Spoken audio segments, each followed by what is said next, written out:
सर्वांना जय ओबीसी। 3-4 महिन्यांपासून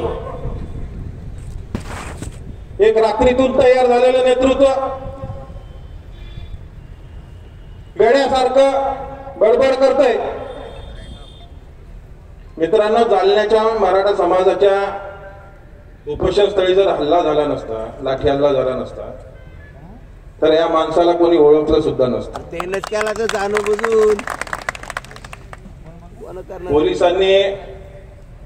पोलिसांकडून काय झाले असेल माहित नाही, ती परिस्थिती त्याच्यावर चौकशी चालू आहे।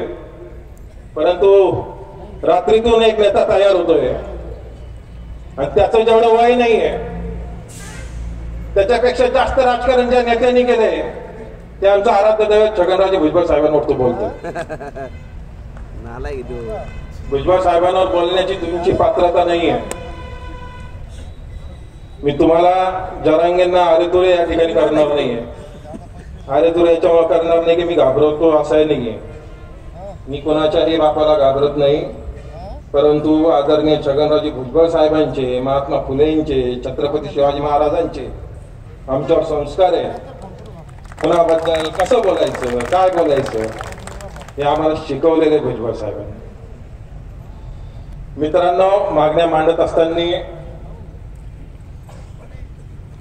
एक पद्धत असते आणि भाषा बोलण्याची जी पद्धत असते, याच्या अगोदर ते सुद्धा मराठा समाजाच्या नेत्यांनी मागण्या मांडलेल्या आहेत मराठा समाजाच्या आरक्षणासाठी। आपले विनोद पाटील आहेत, हायकोर्टात लढाई देते, परंतु त्यांनी कधीही चुकीची भाषा वापरलेली नाहीये, त्यामुळे कधीही वातावरण गढूळ झालं नाही। परंतु ह्या महाशयाने वारंवार, बरं त्याचं भाषण बघा, भाषण तर येतच नाही त्याला, बोलण्याचं जे असतं त्यांचं भाषणाशिवाय काय शब्द असेल मला माहिती, ते जे बोलतात त्यातलं 75% टीका भुजबळ साहेबांवर करतात। राहिलं 25% माझी लेकरं बाळा, माझी पोरं बाळांना आरक्षण भेटलंच पाहिजे। बरं भेटलं तर पाहिजे कशातून? ओबीसीतूनच। अरे काय बाल हट्ट आहे का? बाल हट्ट राजा महाराजांच्या पोरांचे हट्ट पहिले पुरवले जायचे, बरोबर पवार साहेब, परंतु हा बाल हट्ट नाहीये, याला कायदे कानून नियम आहेत असं तुमच्या म्हणण्याने कंट्रोल करतो। येतं एकेरी भाषा, परंतु साहेबांचं शब्द आठवलं म्हणून कंट्रोल करतोय। मित्रांनो, त्यांचं एक अजून एक म्हणणं असतं की 70 वर्षापासून आमच्यावर अन्याय होतोय। अरे बाबा, भुजबळ साहेब जन्म झाल्यापासून तुमच्यावर अन्याय करताय का? हा, म्हणजे भुजबळ साहेब पाळण्यात आले आणि तुमच्या मागे लागले असा अर्थ होतो का? तुमचेच सरकार होतं, तुमचेच नेते होते, तुमचेच मुख्यमंत्री होते, आजही तेच चालू आहे। मग याचा अर्थ असा होतो का की सगळे मुख्यमंत्री एकीकडे आणि आमचं दैवत भुजबळ साहेब एकीकडे? एवढी ताकद आहे का मग आमच्या नेत्याची? तसं असेल तर आम्हाला त्याचा अभिमान।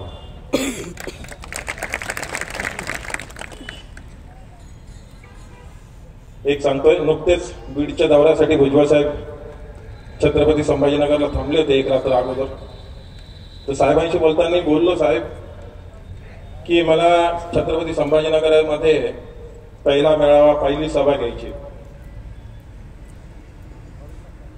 तर आपलं नेतृत्व बघा कसं आहे, विचार किती करतात साहेब। म्हणे ज्या ठिकाणी या माणसाने आंदोलन सुरू केलं, उपोषण सुरू केलं, ज्या ठिकाणापासून आपल्या सर्व समाज बांधवांना मनामध्ये दहशत निर्माण केली, दादागिरी केली, मला त्या माणसाच्या गावात जाऊन सभा घ्यायची म्हणे पाहिजे। हे माझ्याशी बोलले साहेब।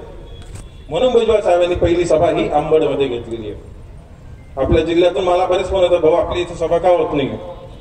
त्याचं कारण आहे की भुजबळ साहेब बोलले की मला एकदा महाराष्ट्राचे 4-5 कोपरे पहिले कव्हर करू द्या, नंतर आपण तुमच्या जिल्ह्यात सभा घेऊ। या ठिकाणी सुद्धा फुलंब्रीतले काही लोक आले होते माझ्याकडे की भाऊ आपल्याला फुलंब्रीत सभा घ्यायची आहे। म्हटलं भुजबळ साहेबांची सभा घ्यायची म्हणजे खूप मोठा त्याच्यासाठी तयारी करावी लागते। तर ते म्हणले ठीक आहे, आम्ही एकदा मोर्चा काढतो, तुम्ही मोर्चाचं स्वरूप बघा आणि मग तुम्ही अंदाज घ्या। तर या ठिकाणी मोर्चा इतका मोठा आहे, तर सभा किती मोठी असेल याचा आपण अंदाज केलेला बरा। आणि अजून एक कौतुक करावंसं वाटतं, आपले लोक काय आहेत, उभी समाजातील हिंमत करत नाही थोडीशी. होईल का, मग माझ्याकडे तर पैसेच नाहीये, लोक येतील का, मग भुजबळ साहेबांना बोला, समीर भाऊला बोला, पंकज भाऊला बोला, कोणीतरी नेता बोला, मग त्याच्यामुळे लोक येतील. मी त्यांना बोललो तुम्ही फक्त सुरुवात तर करा, सगळं आपोआप होऊन जाईल. आणि मी खोटंही बोलत नसतो, मी क्लिअर सांगितलंय कोणतेही वरिष्ठ नेते या ठिकाणी येणार नाहीये. कारण की भुजबळ साहेबांनी कालच्याच भाषणात सांगितलं, परवाच्या निवडणुकीच्या, की मी कुठे कुठे जाणार, सभा घेणार, तुम्ही तुमच्या पद्धतीने आता सुरू करा. 100 असतील, 200 असतील, 10 लोक असतील, त्याने उपोषण सुरू करा, आंदोलन करा, मेळावे करा, तुमच्या पद्धतीने करा. आणि आज बघा, आज या ठिकाणी कोणताही मोठा नेता नाही, तरी हा समुदाय बघा, आपल्या सर्वांचं या ठिकाणी मी खरंच मनापासून कौतुक करतो, ज्यांनी या मोर्चासाठी मेहनत घेतली, परिश्रम घेतले, ज्यांनी प्रत्यक्ष अप्रत्यक्ष या मोर्चासाठी मदत केली, त्या सर्वांचं सुद्धा मी या ठिकाणी अभिनंदन आणि कौतुक करतो. आपल्या इथं हे जेव्हा दहशतीचं वातावरण सुरू होतं, अहो भुजबळ साहेब दोन महिने शांत बसले. आणि भुजबळ साहेबांनाच म्हणताय तुम्ही जातीवाद करताय. जो आपल्याला जर रस्त्याने चालणाऱ्या माणसाने रागात बघितलं तर आपण त्याच्याकडे परत रागात बघतो, भांडण्याची तयारी करतो. भुजबळ साहेबांवर तुम्ही 2 महिने एकेरी भाषा वापरत होता, शिवराळ भाषा करत होते, धमक्या देत होते, तरी साहेब शांततेत जाऊ दे. साहेब कुणाच्या नादाला लागत नाही सहसा, आणि नादाला लागले त्याला सोडत पण नाही. काही महिन्याने जरांगे पाटील कुठं असतील ते मला सांगावं तुम्ही सगळ्यांनी. तर मित्रांनो, 2 महिने शांत राहिल्यानंतर सुद्धा भुजबळ साहेब काहीच बोलले नाही. परंतु जेव्हा बीडच्या आमच्या मित्राचं, समता परिषदेच्या पदाधिकाऱ्यांचं, सुभाषराव त्यांचं हॉटेल जाळण्यात आलं, त्यावेळेस खरंच भुजबळ साहेब विचार करायला लागले. जेव्हा आमदारांची घरं जाळायला लागली तेव्हा भुजबळ साहेबांना जे खरं बळ आहे मग ते बाहेर आलं, आणि तेव्हा त्यांनी ह्या माणसावर बोलायला सुरुवात केली. आणि हा माणूसही काय बोलतो माहिती का भुजबळ साहेबांवरती? त्याला कोणी विचारणारच नाही भुजबळ साहेबांवर बोलला नाही. भुजबळ साहेबांचं नाव न घेता एक तरी सभा त्यांनी घेऊन दाखवावी. ती सभेच्या नंतर दुसऱ्या सभेला लोकच येणार नाही. भुजबळ साहेबांमुळे त्या माणसाच्या मागे लोक जातात. आणि मीडिया सुद्धा त्या व्यक्तीला इतकं महत्व देते. मीडियाला TRP वाढवायचा असतो. भुजबळ साहेबांबद्दल बघा तुम्ही, मीडिया पण कशी प्रश्न विचारते त्यांना मुद्दा. बंद करा म्हणा भुजबळ साहेबांवर बोलणं, मग तुमचा TRP किती होते ते बघा म्हणा. ज्या दहशतीच्या काळामध्ये हॉटेल जाळपोळ वगैरे करण्यात येत होती, मला सुद्धा धमक्या देण्यात आल्या. मला मी जेव्हा गुन्हा दाखल केला रात्री 1:30 2 वाजेपर्यंत, माझ्याकडे एकच फोन नंबर आहे आणि तो पण 24 तास चालू असतो, झोपताना बंद असतो. पण जेव्हा धमक्या येत होत्या ना, मी मुद्दाम तो फोन चालू ठेवला. मला बघू तरी किती जणांची धमक्या येतात मला. तुम्ही धमक्या देताय आम्हाला? या धमक्याला घाबरणारे आम्ही नाहीये. जशास तसे उत्तर या ठिकाणी आम्ही याच्यानंतर तुम्हाला देणार आहे. आणि माझ्या कोणत्याच पदाधिकाऱ्यांनी घाबरायची गरज नाहीये. यांची विचार करण्याची पद्धत सांगतो. आमच्या इथे तालुक्याचा राष्ट्रवादीचे तालुका अध्यक्ष आहेत प्रकाश दिलवाले, ते पाटील नाव लावतात त्यांच्या नावापुढे. तर त्या मध्यंतरीच्या काळामध्ये ह्या पोरांचे, मराठा समाजातील काही लोकांचे मला फोन आले, म्हणजे भाऊ तुमचा माणूस पाटील लावतो. अरे म्हणलं पाटील की काय तुमच्या एकट्याची का, तुमच्या एकट्याची जागीरदारी का? आणि पाटील लावल्याने पाटील होत नसतात. ती एक पाटील की ही पदवी आहे जुन्या काळामध्ये दिलेली, बरोबर नाही? तर आपला दिलवाले, मी आज त्यांना बोललो पण आज पहिल्यांदा बोलतोय समोर दिसले म्हणून. तुमच्या बाबतीत मला फोन आले किती, तुमचे ते पाटील नाव लावतात ना, ते काढून टाका म्हणून. मला बिलकुल काढणार नाही, तो खानदानी पाटील म्हणलं होतं. तर इथपर्यंत त्यांची प्रवृत्ती आहे विचार करण्याची. मित्रांनो, यापुढे आपल्या सर्वांना ओबीसी समाजातील 350-375 जाती आहेत,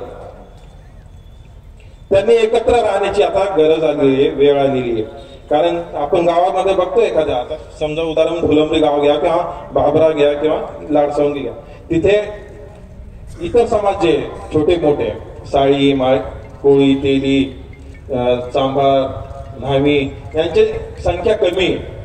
त्यामुळे ते घाबरून राहतात थोडेसे. तर त्यांना आपल्याला बरोबर घ्यायचंय आणि इथून पुढे एका जातीचं नाव नाही घ्यायचं. माळी, आपण ओबीसी म्हणायचे आता. एकच पर्व एकच पर्व. मित्रांनो, यापुढे मोठमोठे मोर्चे आंदोलने प्रत्येक तालुक्यामध्ये होणार आहे. आणि एक खंत वाटते की ओबीसी समाजाची ही संघर्षाची लढाई, अटीतटीची लढाई लढत असताना भुजबळ साहेबांना तेवढी साथ मिळत नाहीये. जे ओबीसी म्हणून निवडून येतात, आमदार होतात, खासदार होतात, ते काहीच बोलताना दिसत नाहीये. या ठिकाणी आपण सर्वांनी मनापासून अभिनंदन यांचं करायचं आणि धन्यवाद द्यायचे आमदार गोपीचंदजी पडळकर साहेबांचं, प्रकाशअण्णा शेंडगेंचं, टी.पी. मुंडे साहेबांचं, महादेवजी जानकर साहेबांचं, बबनरावजी तायवाडे साहेबांचं, शब्बीर अन्सारी साहेब आणि लक्ष्मणरावजी गायकवाड साहेबांचं. मित्रांनो, खरंच एकदा आपण सर्वांनी त्यांच्यासाठी जोरात टाळ्या वाजवून अभिनंदन करतो. हे जर साहेबांबरोबर व्यासपीठावर येत असतील म्हणजे भुजबळ साहेबांचे जवळचे असतील किंवा ओबीसी समाजातील असतील, ठीक आहे, भुजबळ साहेबांची तुमची वैयक्तिक मतभेद असू असतील नसतील, अरे पण ही रात्र वैरीची आहे. अशा वेळेस तर एकत्र या, भुजबळ साहेबांना साथ द्या.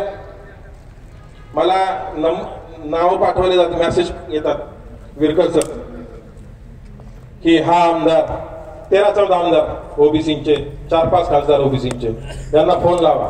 हे का बोलत नाही, काही बोलत नाही. ठीक आहे, येत नाही. माझं त्यांना सांगायचंय की 100 दिवस त्या शेळीसारखं जगण्यापेक्षा एक दिवस सिंहासारखं जगा ना. का आम्हाला राजकारण करायचं नाहीये, भुजबळ साहेबांना राजकारण करायचं नाही, मनोज घोडकेला राजकारण नाही करायचंय. मी राष्ट्रवादी काँग्रेस पार्टीचा जिल्हा कार्याध्यक्ष, जिल्ह्याचं पद आहे माझं.